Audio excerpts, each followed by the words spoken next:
Hello, friends. Welcome to Geno IS. As you know, we are discussing previous year's questions and 5 questions of 2023 we have discussed in the previous class. So, in this part, means part 2 of 2023 PYQs, we are going to discuss the question number 6, first of all, thereafter, other questions. So, this question is basically related with Competition Commission of India and how it contains the abuse of dominant position of multinational corporation in India. और इसमें कह रहा है कि थोड़े recent decisions आप यहाँ पर cite कीजिए दीजिए. So this is our question. So first of all, you might be knowing that what is the main goal, aim, mission, vision, whatever you want to say of CCI. So you are you are knowing it well that it ensures fair play. Okay, क्योंकि आप जानते हैं after the liberalization markets are highly competitive, so competition commission ensures that there must be fair play in the market. So this question shall have actually three things basically. In the intro, we have to tell a little bit about CCI. Thereafter, in para 1 and in para 2. Para 1 में क्या करेंगे? In para 1, we shall discuss how it is playing its role to contain multinational corporations and companies. It means how it is having a supervision over them, या इसको आप और सरल तरीके से कह सकते हैं कि सीसीआई जो है क्या तरीके अपनाता है वो आपको बताना. और फिर सेकंड पार्ट में आपको रीसेंट जो है केसेस बता देने हैं और काम हो जाएगा आपका खत्म. तो आप देखोगे तो इसका आंसर बहुत सरलता से आप बना सकते हैं. ठीक है, इन intro you should say that ठीक है, under the competition act 2002 the competition commission of India was formed and it replaced the MRTP act 1969. MRTP पहले था, इसलिए था, आपको पता है, यहाँ लिखने का जरूरत नहीं है क्योंकि तब हमारी इकोनॉमी क्लोज थी, लिबरल नहीं थी. ठीक है, and competition commission of India is the primary authority which enforces competition law. Means that the laws related with the competition are being enforced by the CCI. Okay, ये बात बता देंगे. फिर एक और चीज आप बता देंगे कि नेशनल एंटी प्रोलिफरेशन या नेशनल एंटी प्रॉफिटियरिंग अथॉरिटी जो है एनएए, उसको भी सीसीआई के साथ इंटीग्रेट कर दिया गया है जिससे कि इंडिया में कंपटीशन को बेहतर बनाया जा सके और कंज्यूमर इंटरेस्ट को इंश्योर किया जा सके.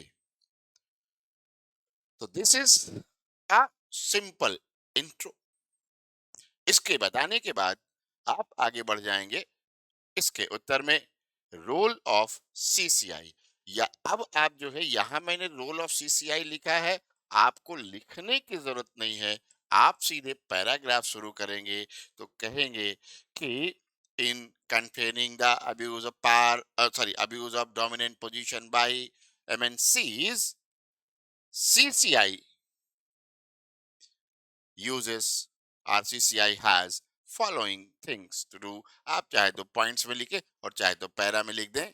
ठीक है, जितना भी मर्जर और एक्विजिशन होगा उसका जो है ये रिव्यू करता है. और इसलिए कि कहीं ऐसा तो नहीं है कि उन्होंने जो है ऐसा एक्विजिशन और मर्जर कर लिया which has any adverse impact on the market and markets fair play, and the fair play in the market is also being adversely affected. और अगर ऐसा कुछ हुआ तो क्या करेगा? इंक्वायरी शुरू कर देगा।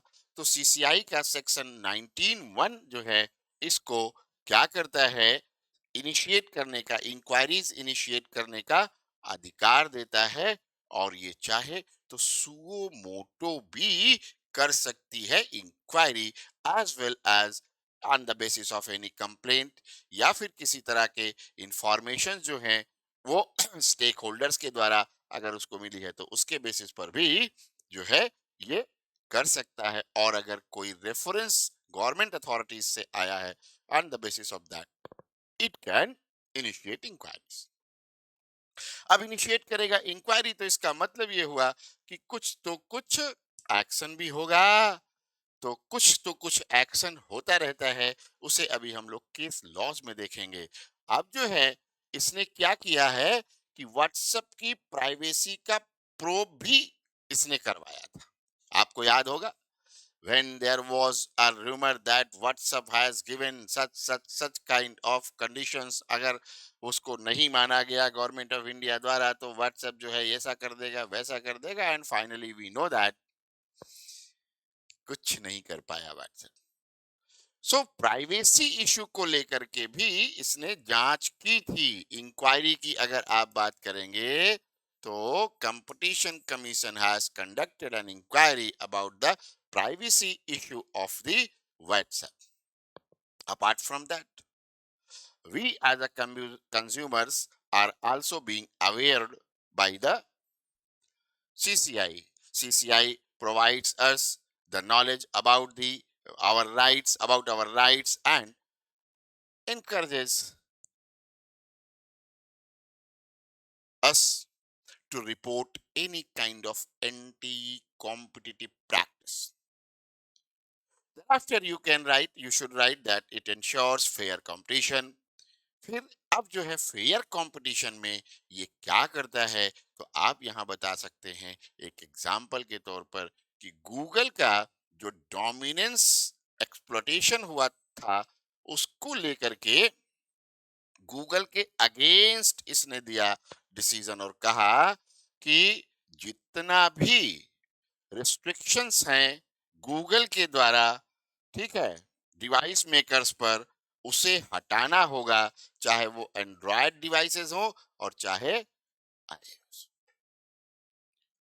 ठीक है, तो ये गूगल के अगेंस्ट आया था कि यू कैन नॉट रिस्ट्रिक्ट।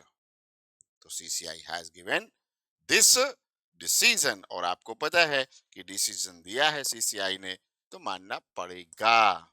ठीक है, अब जो है इसका सेक्शन 19(4) क्या करता है, ये इसको ऑर्डर पास करने का राइट देता है, डायरेक्शंस इशू करने का राइट देता है, and even to impose penalty also यहां देता। ठीक है, ऐसा एक एग्जाम्पल एक्सिस बैंक का है, आप दे सकते हैं। उसने कहा ठीक है, एक्सिस बैंक को 40 लाख रुपए का फाइन लगाया और कहा कि जो सीएससी ई गवर्नेंस का इसने जो है क्या किया, एक्विजिशन किया, उसमें कंपटीशन के रेगुलेशंस को फॉलो नहीं किया, इसलिए 40 लाख का पेनाल्टी लगाया गया।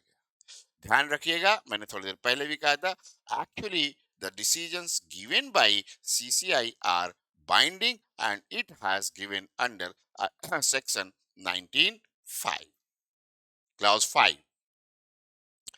ठीक है, तो ये भी आप बता देंगे। और ऐसे में कोल इंडिया पर सीसीआई ने 1773 करोड़ का फाइन लगाया। किस लिए? For abusing it's dominant position, और कहा कि ये एंटी कॉम्पिटिटिव बिहेवियर है की इंडस्ट्रीज का के लिए। तो इस तरह से आपने क्या किया, आपने दोनों चीजें बता दी और आपका उत्तर जो है होता है। अब जो है कंप्लीशन की तरफ आता है, तो क्या चैलेंजेस है और क्या वे अहेड है। ठीक, तो कहा गया कि डिजिटल इकोनॉमी का ओवरसाइट करना इसके लिए एक बड़ा चैलेंज है। एंड सीसीआई अच्छे से तभी काम कर सकेगी जब नए डिजिटल लेजिस्लेशंस आ जाए। और दूसरी तरफ it is also a big challenge about for this CCI to integrate itself or to align itself with the new legislations related with digital, okay, market and all. फिर कहते हैं कि पेंडिंग ऑर्डर्स एड्रेस करना भी इसका बड़ा challenge है। फिर एनएए के जो केसेस हैं उनको एग्जामिन करना भी इसके लिए एक बड़ा चैलेंज है।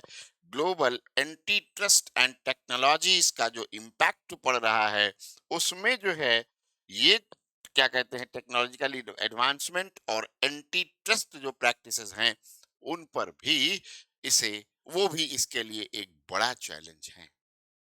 और ये ग्लोबल एंटी ट्रस्ट प्रैक्टिसेस अब आप देखोगे तो आफ्टर मिस्टर ट्रम्प और ज्यादा बढ़ रहा है, और ज्यादा। अब ना तो कंज्यूमर को ट्रस्ट हो रहा है और ना किसी और को ट्रस्ट हो रहा है किसी चीज पर। ठीक है, तो फिर आप कहते हैं कि चलो भाई इतने चैलेंजेस हैं, कंक्लूजन की तरफ आप आ गए कि इतने चैलेंजेस हैं फिर भी प्रोएक्टिव एक्शन सीसीआई द्वारा लिया जाना और लैंड मार्केट्स के डिसीजंस जो हैं इसके द्वारा किए गए जो कार्य हैं उनको दिखाता है कि बहुत मजबूती से ये अपना काम कर रहा है।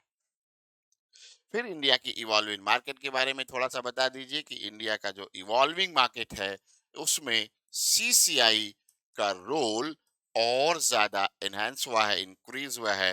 And finally you should say that it is committed to fulfilling its mandates and CCI is ready to promote a competitive economic environment in the digital arena. कह करके काम खत्म। Next question. The Constitution of India is a living instrument with capabilities of enormous dynamism. It is a constitution made for a progressive society, illustrated with special reference to the expanding horizons of the right to life and personal liberty. So, we have to start this question with the nature of the constitution. तो आप यही कहेंगे the constitution of India is कैसा है, is a living document and it adopts the needs and demands of the society, changes in the society, सबको adopt कर लेता है, सबको अकोमोडेट कर लेता है। तो क्या हो गया, प्रोग्रेसिव सोसाइटी तक आपने कर लिया।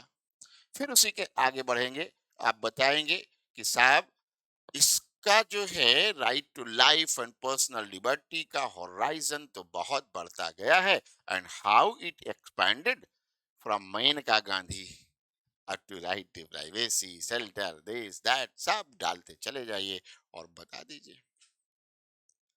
और इसको एक्सपैंड करने में आपको ये भी बता देना है कि रोल ऑफ जुडिशरी बहुत बड़ा रोल रहा है। क्यों? क्योंकि जुडिशरी ने राइट टू लाइफ और पर्सनल लिबर्टी को हाईली लिबरल तरीके से क्या किया है, हाईली लिबरल तरीके से इंटरप्रेट किया।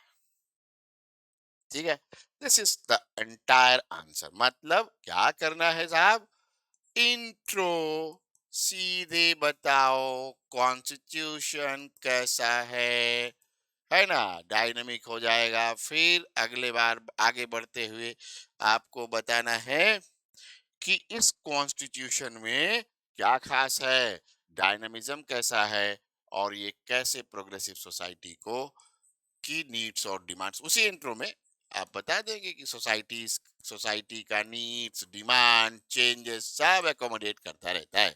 और उसके बाद सीधे आप आ जाएंगे right to life and personal liberty पर, right to life and personal liberty, और सीधे कहेंगे कि the the Supreme Court has interpreted it is most in a most liberal way and has very clearly said that right to life and personal liberty means right to dignified life. And the dignity of an individual, according to Supreme Court, is of the immense importance. अगर कोई dignified life नहीं जी पा रहा है तो supreme court के according वो article 21 का वायलेशन हो रहा है, अगर किसी को डिग्निफाइड लाइफ जीने नहीं दिया जा रहा है। तो ये बात आपको हमको सबको पता है। फिर यहीं से शुरू हो जाएगा क्यों है ऐसा। तो इंट्रो में आप बताएंगे कि the constitution of India is highly dynamic. It adapts evolving needs of the nation, and through the PIL and judicial activism is it has been expanded by the judiciary, and judiciary with liberal interpretation has expanded the horizon of the constitution, and its dynamism has broadened the scope of the horizon of the fundamental rights, empowered marginalized groups, and fostered a more inclusive society, affirming its foundational role in democracy या democratic India. This will be your very strong introduction. And after that, as I have told you, after giving the introduction, you should go with the right to life and personal liberty. And there, first of all, you have to give the example of Maneka Gandhi case, और कहना है कि the Supreme Court by interpreting in a very liberal way in Menaka Gandhi versus Union of India 1978 case held that right to life and personal liberty means dignified life. And thus, the court expanded the concept of life beyond mere existence to living with mere existence to living with dignity. And it reflected it reflects, भी कह सकते हैं कि constitutions progressive nature. Clear. उसके बाद right to livelihood, सीधे बताइए। Olga Tellis versus Bombay municipal corporation 1985 case, इसको बता दीजिए। ठीक है। कहा कि एसेंशियलिटी ऑफ लाइवलीहुड जो है ये अंडरलाइंड है, सुप्रीम कोर्ट ने कहा आर्टिकल 21 में ये है। ठीक। क्यों? क्योंकि actually it is equal to right to life. तो इससे क्या हुआ, ये केस जो है जब लाइवलीहुड की बात आ जाती है तो सोशियो इकोनॉमिक रियलिटीज को न केवल एक्सेप्ट कर रहे हैं हम, बल्कि एडॉप्ट भी कर रहा है। सोशियो इकोनॉमिक रियलिटी तो क्या है, प्रोग्रेसिवनेस यहां भी दिख रहा है। Next is right to health, state of Punjab versus Mahendra Singh Chawla 1997। Judiciary recognized health as a crucial to life, reflecting again a very progressive approach to societal well-being. ये आप बता देंगे। फिर इसके बाद आप राइट टू क्लीन एनवायरनमेंट, इसमें भी बताएंगे Mehta and union of India. फिर इसके बाद आप बताएंगे राइट टू शेल्टर। ठीक है। शांति स्टार बिल्डर्स का केस 1990 का, और कहा भैया कि बेसिक ह्यूमन नीड है कि हर इंसान को शेल्टर तो मिलना चाहिए, और it is also inherent right to privacy. आप सबको पता है पुट्टा स्वामी केस, और आप सोचिए प्राइवेसी को इसमें डाला तो कहा गया कि ये contemporary challenges and societal demands has been accommodated by the Supreme Court in its liberal interpretation and right against bonded labour. अब देखो ये दोनों जगह था।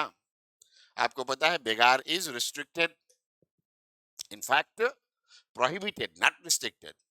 But again in 1984, एक बंधुआ मजदूर वर्सेस यूनियन क्या था, Bandhua Mukti Morcha versus union of India case, और इसने कहा कि भैया ये बिल्कुल नहीं चल सकता है, तो किसी भी तरह का एनआरकी नहीं चलेगा। और फिर आप समझ सकते हैं कि आर्टिकल 21 को तो एक्सपेंड किया ही किया, और फिर उधर जो है आर्टिकल 23 जो है आपका, वो भी रियलिटी में आ गया। ठीक, चलिए फिर right to food, union for civil liberties, union of India 2001। अब ये सोचो कि भाई ये रोटी कपड़ा मकान जो बेसिक बात की जाती थी वो तो है ही है, वो है, उसके बगैर तो कुछ हो ही नहीं सकता है।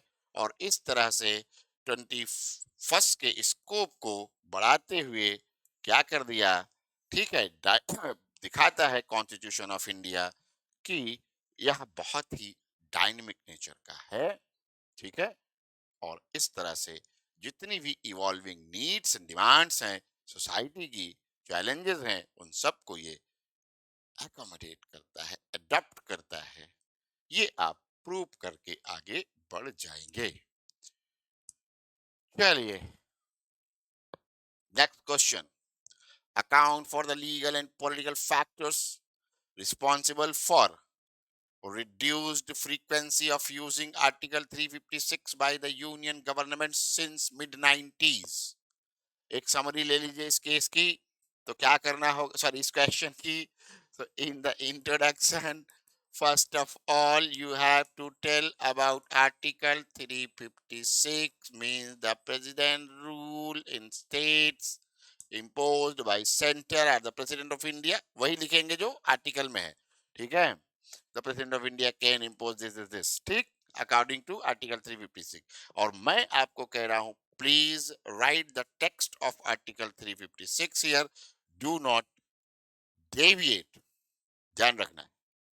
इंट्रो यहीं से शुरू करना है, फिर बताना है कि भैया इट हैज बीन, है ना, मिसयूज्ड, शुरू करेंगे बॉडी कंटेक्ट, तो उधर ही अभी इंट्रोडक्शन का सेकंड अब जो है लाइन, तो यही बताएंगे कि मिसयूज, और भाई कम से कम 100 बार तो इसका इम्प्लीमेंटेशन हो चुका है।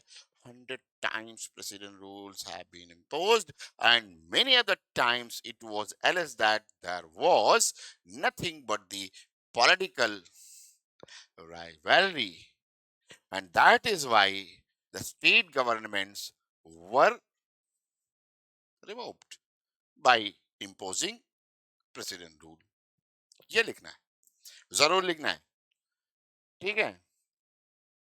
अब जो है फिर उसके बाद क्या होगा कि जब आप बताएंगे कि भाई इसका मिसयूज हुआ है, तब आप बताएंगे कि आखिर 90s के बाद क्या क्या हुआ।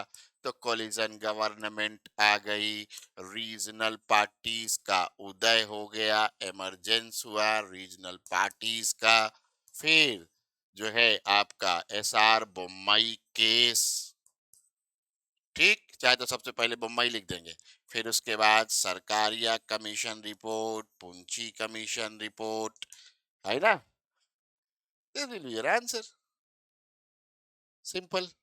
चलिए कैसे लिखना है ये देख लीजिए, ठीक, वही बात आर्टिकल 356 का यूज, सॉरी आर्टिकल 356 का टेक्स्ट, और उसके बाद बताना है कि कम से कम 100 बार जो है आफ्टर इंडिपेंडेंस ये मिसयूज हो चुका है।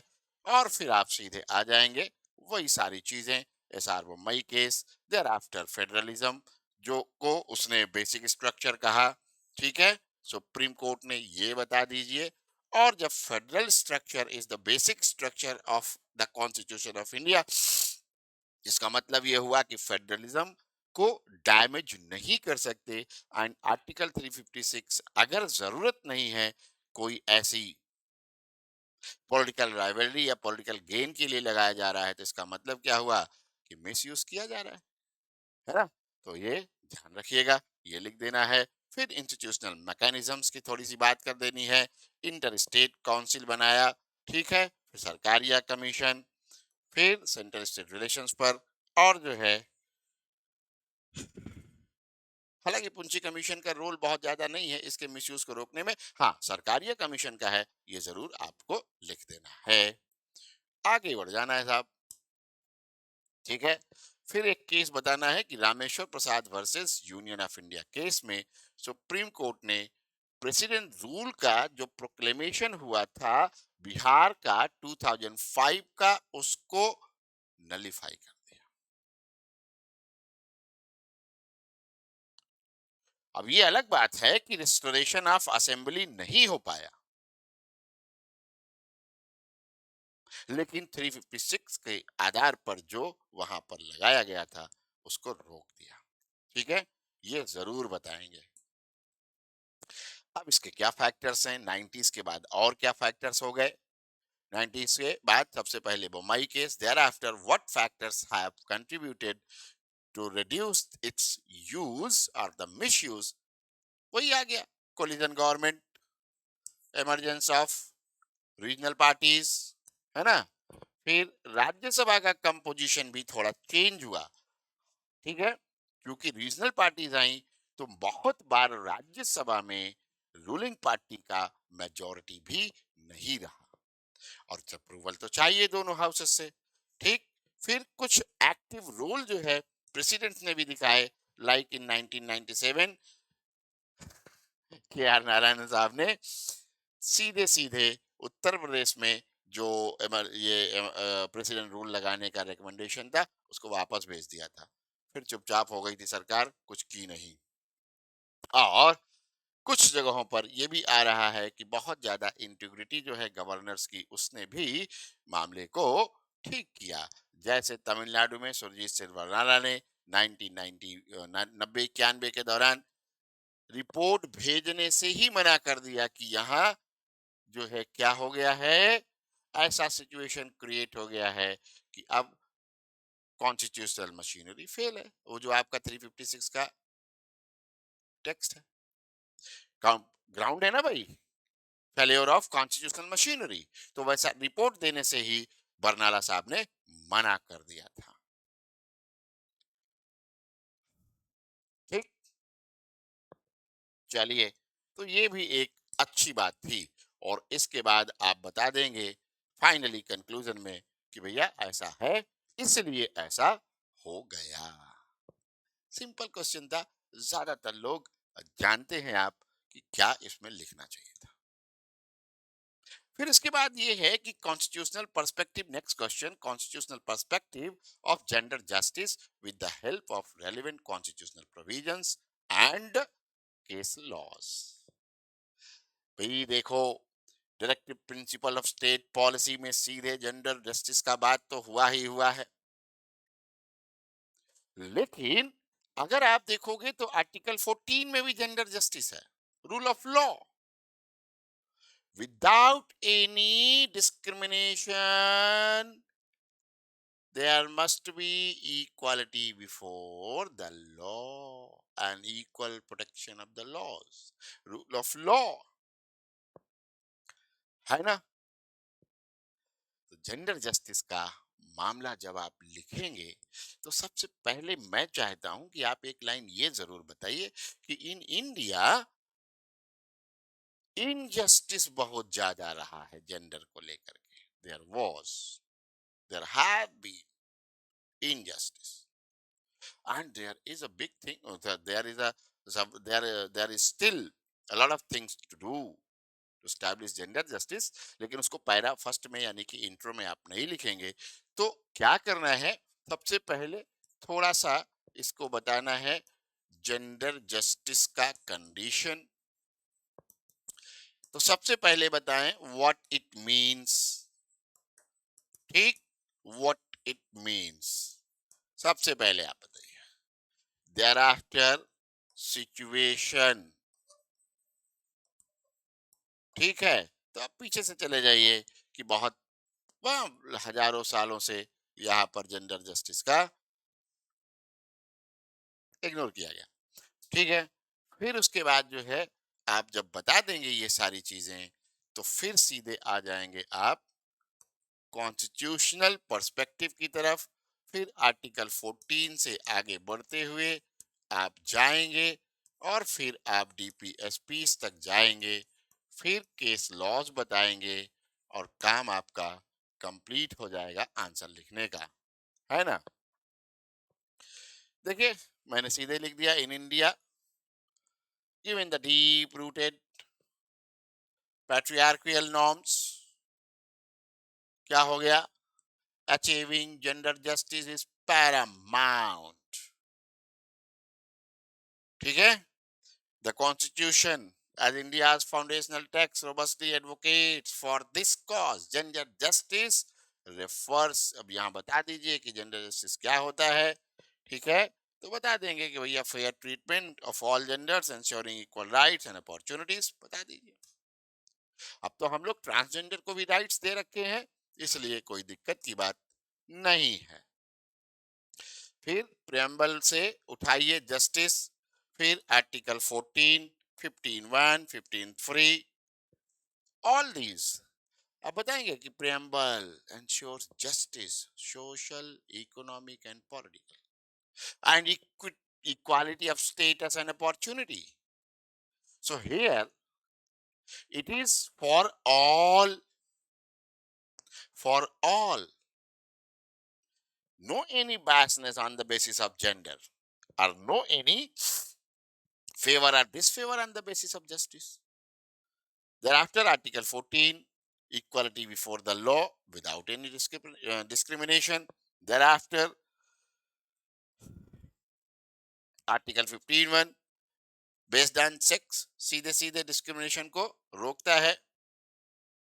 आपको पता ही है ना, आर्टिकल 15 क्लॉज 1, नो पर्सन। ठीक है, वो 5 ग्राउंड है, रिलीजन, रेस। ठीक है, चलिए, तो 15(1) आप बता देंगे। फिर उसके बाद 15 क्लॉज 3, ठीक है, state can take affirmative actions for the benefit of women and children. और ये किस लिए है, it is not based on the gender but it is due to the social condition. क्यों? क्योंकि बहुत पहले से इनजस्टिस होता रहा है। ठीक है ना,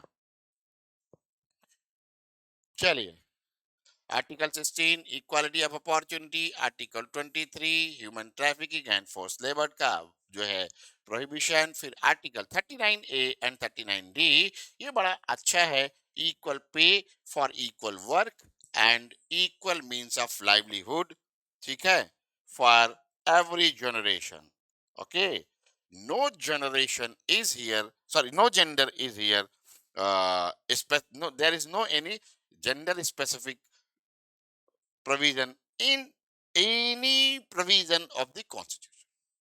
Okay, thereafter article 42 and article 42 advocates humane work conditions, है ना। और क्या कहता है, just and humane work conditions and maternity relief for the women also is given here. So it means that you should be, well, writing all these things. Article 51A, E and F, fundamental duties. Renunciation of practices derogatory to the dignity of women and emphasizes respect for women. फिर उसके बाद आप जानते हैं 73rd and 74th Constitutional Amendment Act provides women reservation to ensure participation of women in the local self-government, or you can say in the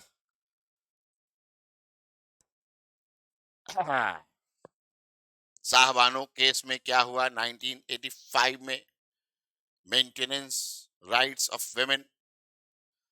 फिर कहा कि ये जो जेंडर बेसिस है पर्सनल, मुस्लिम पर्सनल लॉ पे, वो माना नहीं जाएगा। ये अलग बात है कि Shah Bano case has been thrown into a garbage kind of decision in the Shah Bano case.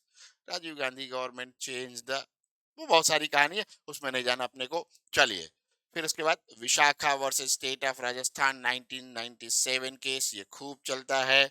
ठीक है, विशाखा गाइडलाइन के नाम से। और ये जो है वर्क प्लेस पे सेक्सुअल हैरेसमेंट के खिलाफ एक तरह से लेजिस्लेशन में भी बहुत लैंडमार्क डिसीजन माना जाएगा। ठीक है, विशाखा गाइडलाइंस आज भी चल रही है and that is considered as a law. फिर Gaurav Jain versus union of India 1997 case, इसमें क्या किया, राइट्स ऑफ चिल्ड्रन, उन चिल्ड्रंस का जो प्रोस्टिट्यूट से जन्म लेते हैं उनके भी अधिकारों को यहाँ पर उनके भी राइट्स को कंसिडर किया गया और कहा गया कि it is the duty of the state towards women in distress. ये ड्यूटी है स्टेट का कि वो विमेन इन डिस्ट्रेस को हेल्प करेगा। फिर 2018 Joseph shine case, decriminalize adultery, underlining women's autonomy and equality in marital relations. Navtesh Singh Johar versus Union of India case 2018 again. What happened here? Promoted gender justice by decriminalizing homosexuality. फिर Shayara Bano versus union of India, इस case में क्या हुआ, triple तलाक practice को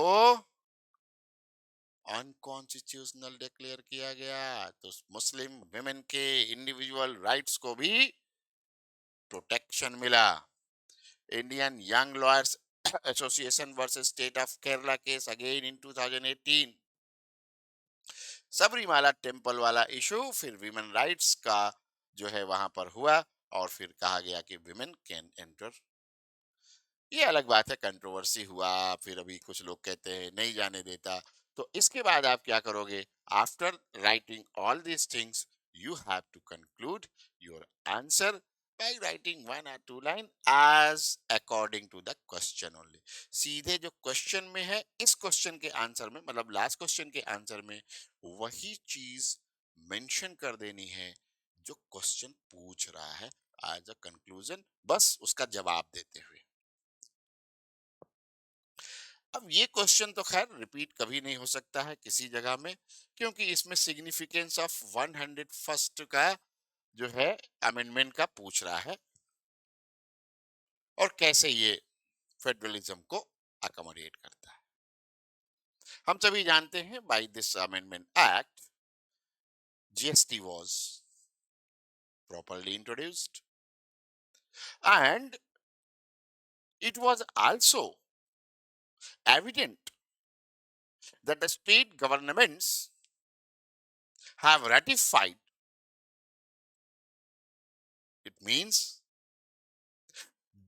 this amendment is a classic example of cooperative federalism of India or in India।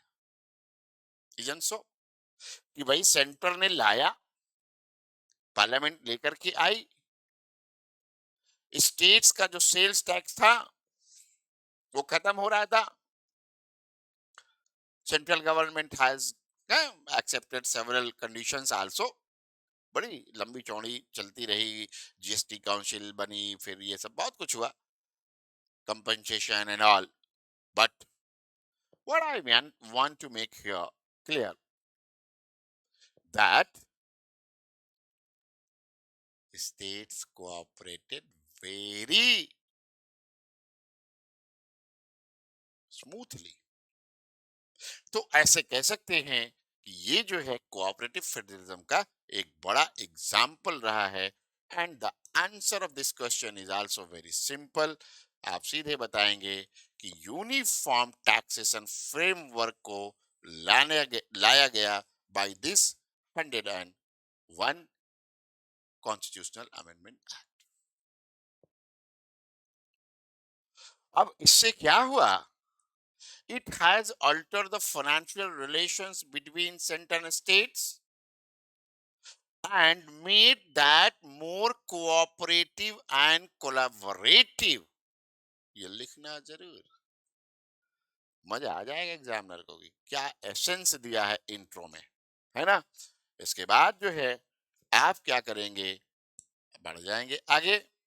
तो अब जो है आपका बॉडी जो होगा वो क्या करेगा, वो बताएगा कि भाई 101 अमेंडमेंट से क्या क्या फायदे हुए। तो tax collection has been improved. ठीक है, आपको पता ही है आजकल कितना जीएसटी कलेक्ट हो रहा है, और स्टेट गवर्नमेंट्स का जो भी कंप्लेन था वो सब नलीफाई हो गया है। There are some political rivalry kind of, उसमें एक दूसरे पर एलिगेशन थोड़े बहुत लगते रहते हैं कि मेरा पैसा अभी नहीं दिया तो तभी नहीं दिया, वो एक थोड़ा देरी वगैरह का कुछ एलिगेशन लगता रहता है, बट सारी प्रॉब्लम्स खत्म। और फिर टैक्सेशन बैरियर्स जो थे वो बहुत कम हो गए। इंटर स्टेट जो ट्रांसपोर्ट था, बिजनेस था, वो सब बहुत स्मूथ हो गया। जगह जगह बैरियर नहीं लगे हैं। लाइसेंसिंग परमिटिंग जो अलग अलग स्टेट का अलग अलग था, सब हट गया। तो क्या हो गया, free movement of goods and helps and is helping in the realization of one nation, one market, one tax base also, and one tax। ये हो गया। रेट वगैरह तो अब डिसाइड हो गया है ना भाई सबका। सर्विसेज पे टैक्स किस तरह का रहेगा, किस किस तरह का नहीं रहेगा, हम लोगों पे कितना है भाई, तो 18% सर्विस टैक्स हमको देना पड़ता है। और देखिए, ये ट्रांसपेरेंसी को transparency and accountability has also been increase due to this GST system and technology का जब इसमें यूज हुआ, तो एक्चुअली पूरा का पूरा जीएसटी सिस्टम इस समय आपको हमको सबको पता है कि टेक्नोलॉजी बेस्ड है। तो ट्रांसपेरेंसी हो गया जो है, और टैक्स इवेजन कम हुआ, और बहुत रोबस्ट टैक्स कलेक्शन या रेवेन्यू कलेक्शन होने लगा, क्योंकि ऐसा मैकेनिज्म क्रिएट हुआ। और फिर डिस्ट्रीब्यूशन आपको पता है, इक्विटेबल स्टेट रेवेन्यू है। ठीक है, इसने बहुत अच्छे से इसको भी इंश्योर कर दिया है। आप लिख देंगे देर आफ्टर फेडरलिज्म को कैसे इसने इम्पैक्ट डाला, या कैसे कैसे इसने बढ़ाया। तो मैंने आपसे कहा कि सबसे पहली बात तो सारे स्टेट्स ने आराम से पास कर दिया। तो क्या करता है ये, cooperative federalism. GST council, the chairperson of GST council is finance minister, और उसके बाद सारे स्टेट के फाइनेंस मिनिस्टर्स। इसका मतलब क्या हुआ, अगेन कोऑपरेटिव फेडरलिज्म। ठीक है, फिर उसके बाद GST Council conducts negotiations, dialogues, and agreements or dispute settlement. तो in the GST Council, आप इसको ऐसे लिखेंगे, in the GST Council there is a system of dialogue, negotiation, agreement, consensus, and on the basis of that disputes are settled between the center and states। Cooperative federalism। तो ये सारा कुछ जो है, all these are ensuring or showing that the cooperative federalism has been strengthened। ठीक है, ठीक है। अब इसमें एग्जांपल देखिए कैसे जो है नेगोशिएशन और एग्रीमेंट बनता है। तो केरला गवर्नमेंट को अलाउ कर दिया एडिशनल सेस लगाने के लिए। क्यों, क्योंकि 2018 में बहुत तगड़ा फ्लड आया था, हम सब जानते हैं। Decisions are based on consensus, and the decisions taken in the GST Council must be approved by 3/4 majority। सोचिए, 3/4 मेजोरिटी से डिसीजंस लिए जाएंगे। ठीक है ना। चलिए, इसके बाद जो भी रीजनल इम्बैलेंस था उसको भी एड्रेस कर रही है जीएसटी काउंसिल। ठीक है, कैसे, it has established mechanism like the compensation cess and the GST compensation fund to address revenue shortfalls faced by the certain states during the initial implementation। मैंने आपको पहले ही बताया कि ये भी किया गया है ना। तो इस तरह से अगर आप देखोगे तो ये भी फेडरलिज्म का ही एग्जाम्पल है। सो अब आप चले जाएंगे कंक्लूजन में कि भाई बता दें कि यूनिफाइड और हार्मोनाइज्ड टैक्स रिजीम शुरू हुआ और स्पिरिट ऑफ कोऑपरेटिव फेडरलिज्म को मेंटेन करने में इसने मदद की है। ठीक है, ये अलग बात है कि थोड़ी बहुत कंपनसेशन की डिमांड होती रहती है, फिर कुछ वर्टिकल इनइक्विटी और फिस्कल असिमेट्री का भी इशू है जिसको एड्रेस करना बहुत जरूरी है। ये दो बात जरूर लिखेगा, vertical inequity and fiscal asymmetry must be addressed। ठीक है ना, चलिए, so this answer is also completed। The next question is, explain the structure of the parliamentary committee system। How far have the financial committees helped in the institutionalization of the Indian parliament। अब देखो, ये question को मैं आपको ना याद रखवा दूंगा। स्ट्रक्चर जैसे ही आता है पार्लियामेंट्री कमिटीज का, you know that there are two type of committees, standing and ad hoc. Ad hoc में दो तरह की कमिटीज होती हैं, ज्वाइंट एंड सेलेक्ट। अभी there is a lot of the issue, there was a lot of issue in a particular joint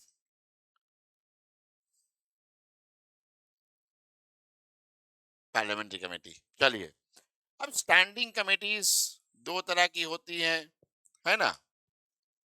ठीक है, एक होती है फाइनेंशियल कमेटीज और दूसरी होती है कमेटी ऑन पीएसयूज। यही स्ट्रक्चर है, और ये स्ट्रक्चर बताने के बाद आपको सीधे किस में जाना है कि कैसे financial committees are playing the role of institutionalization of the Indian Parliament, because they work on behalf of the Parliament and they report the Parliament. That's why institutionalization of Parliament is here given in the question, nothing else। ऐसा कुछ नहीं है इस question में कि कुछ बड़ी बात है, बहुत सिंपल सा आंसर है इसका, सीधे आंसर पर आ जाइए।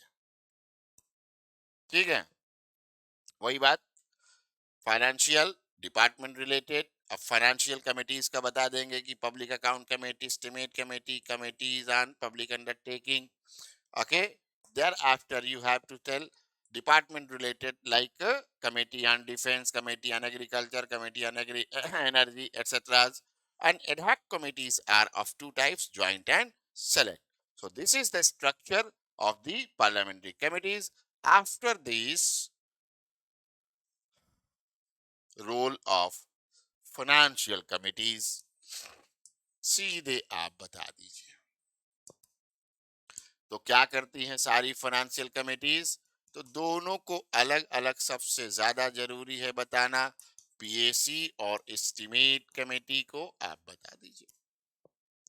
ठीक है, सबसे पहली बात तो यह है कि the financial committees examine the accounts of the government and public account committee. फिर आप आ जाएं सीधे कि public account committee examines the report submitted by the CAG। Similarly, the estimate committee is considered as a continuous economic committee, as it examines the estimates of the governments, and committee on public undertakings reviews the accounts of PSUs। ठीक, आगे बढ़ जाएंगे, सबका role आपने बता दिया।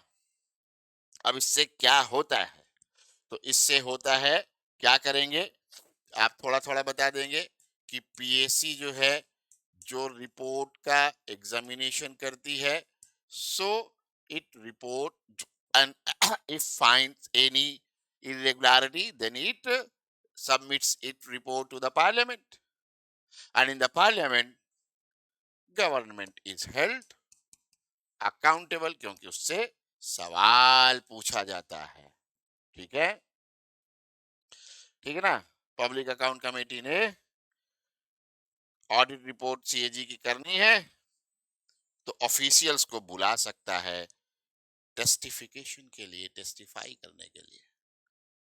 इससे क्या हुआ कि गवर्नमेंट को अकाउंटेबल रखने का सीधा ये एग्जांपल है। Clear clear clear cut. Next point आप बता दीजिएगा, inquiry and investigation of government policies. ठीक है, गवर्नमेंट पॉलिसीज और प्रोग्राम्स और स्कीम्स की स्क्रूटनी की जाती है। ठीक है ना। इसमें भी एग्जांपल दे दीजिए, parliamentary standing committee on finance headed by Veerappa Moily 2016, demonetisation move का इसने क्या किया था, एग्जामिनेशन किया था। थॉरो एग्जामिनेशन होता है।